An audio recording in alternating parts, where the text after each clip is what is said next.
Greetings, everyone. I'd like to take just a few moments anyway to comment about our work together on this last week's assignment on leadership, culture, and change. To speak briefly about next week's assignment, which is on the same topic, and to talk a little bit more about our leadership projects. And one last thing I'd like to do is to give you a heads up about TaskStream. In the linear fashion, I'd like to proceed. Let's move first of all to this week's assignment. Again, this week I really was impressed with the content of your reports and your comments to one another on the topic of leadership, culture, and change.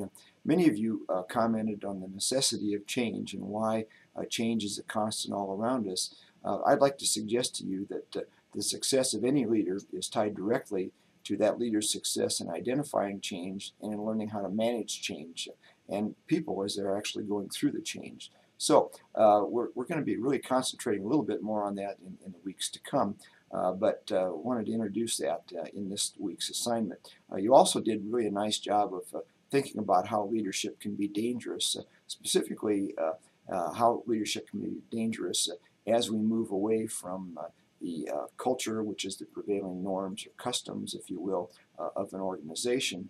And I saw some great examples also about integrating the ideas from this last week's assignment into the readings and the theorists that we've studied thus far in this semester. So I encourage you to keep up the great work and keep thinking back each week to theory and tying the ideas and concepts together in this class.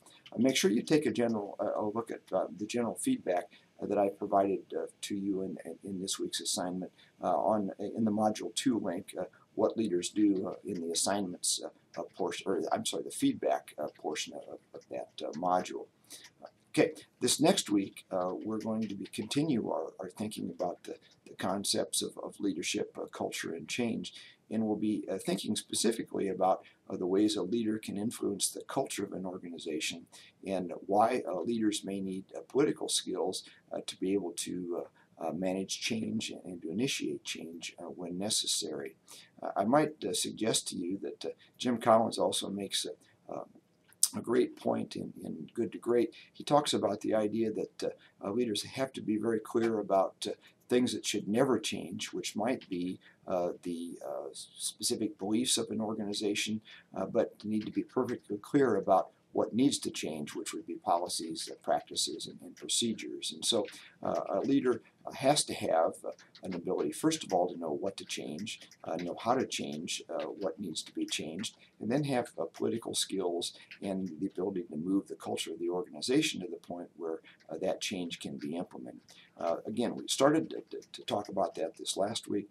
This next week's assignment will allow us to pursue that idea and those ideas a little bit further, and then in another week we'll be going even further with how to really manage change. As noted in the announcement this past week, I provided each of you with some individualized feedback about your interviews and your leadership project ideas. You can find my comments to you in the Grade Center under the assignment, which is titled Leadership and Interview Summary. Let me know if you have any difficulty receiving those comments. But for the most part, those of you who have talked with me are really ready to proceed with your leadership projects.